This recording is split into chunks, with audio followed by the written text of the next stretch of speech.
মুখ্যমন্ত্রী কালকে 1 ঘন্টার জন্য এয়ারপোর্টে যাওয়ার পথে ঢুকে পড়েছিলেন, এসেছিলেন তুষ্টিকরণ করতে।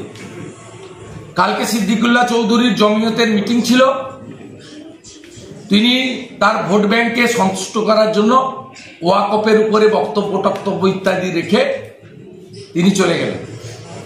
রাজ্যের যত বার্নিং ইস্যু আছে সেই ইস্যু নিয়ে কোনো বক্তব্য নেই, পুলিশ ডিপার্টমেন্টের প্রশ্ন উত্তর নেওয়া হয় না। তা আমরা কোথায় বলবো?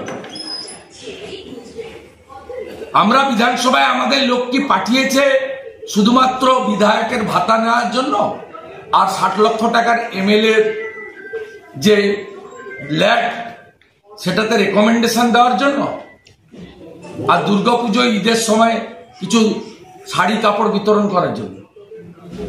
এই জন্য তো আমাদের পাঠায়নি। আমাদের হিন্দু জনগোষ্ঠীর ভোটে আমরা এমএলএ জিতেছি। সংবিধান মেনে তো বিধানসভা, সংবিধানের ফ্রেমের উপরে আমাদের বক্তব্যে কোথাও কোন রকম অন্য ধর্ম, অন্য সম্প্রদায়, রাজনৈতিক দল কাউকে আক্রমণের কোনো বক্তব্য ছিল না। আমাদের যে প্রস্তাব ছিল সেটাতে পড়ে দিচ্ছি আপনাদের। এই প্রস্তাবটুকুও পাঠ করতে দেননি।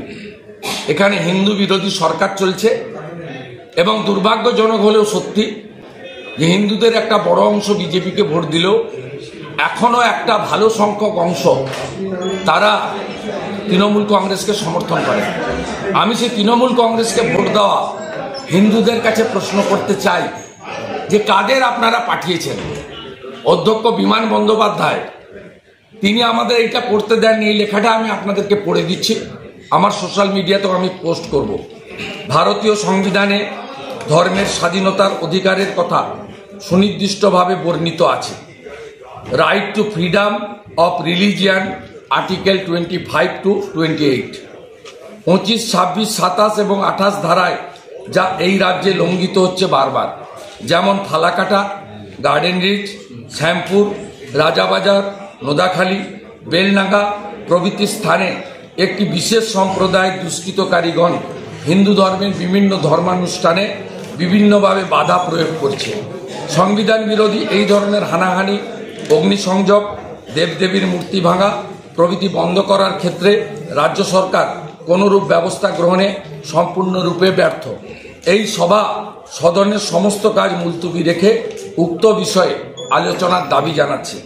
সিগনেটরি শুভেন্দু অধিকারী, শঙ্কর ঘোষ, মনোজ ওরাও, অশোক দিন্দা। 5 জন বিধায়ক শুভেন্দু অধিকারী, শঙ্কর ঘোষ, মনোজ কুমার ওরাও, অশোক দিন্দা, দীপক বর্মন। আমরা আজকে আমাদের সাংবিধানিক অধিকার, ভারতবর্ষের সাংবিধানিক অধিকার আছে নিজ নিজ ধর্ম পালনের।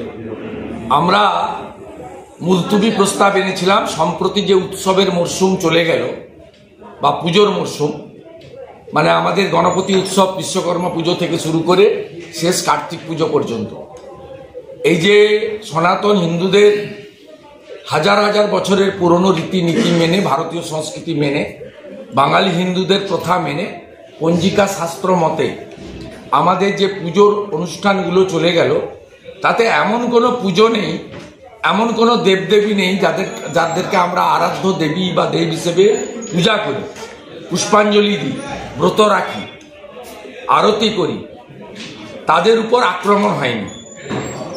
আজকে সকালেও বীরভূম জেলার পুরন্দরপুরে বজরংবলীর মূর্তি ভাঙা হয়েছে, মন্দির ভাঙা হয়েছে। পার্সেন্টের বেশি ভোট আমরা হিন্দু জনগোষ্ঠী এবং জনজাতি সমাজের পেয়েছি।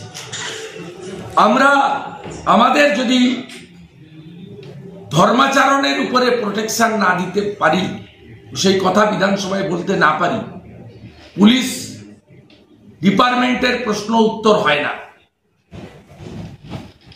অধ্যক্ষ মহোদয় আজকেও তিনি তার এটা পড়তে না দিয়ে তিনি যে এই চেয়ারটাকে রাজনীতিকরণ করেছেন আবার প্রমাণ করলেন। এবং তিনি যে হিন্দুদের সংবিধান অনুযায়ী, হিন্দু কেন, সমস্ত ধর্মের মানুষের সংবিধান, যে ভারতবর্ষের মহান সংবিধান ধর্মাচরণের অধিকার দিয়েছে, সেটাকেও দাবিয়ে রাখতে চাইলেন। বললেন সংবিধান দিবসের দুদিনে এটা আলোচনা হয়েছে।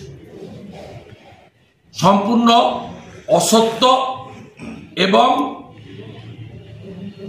এটা এক প্রকার সংখ্যাগরিষ্ঠতার দম্ভ অহংকারের বহিঃপ্রকাশ।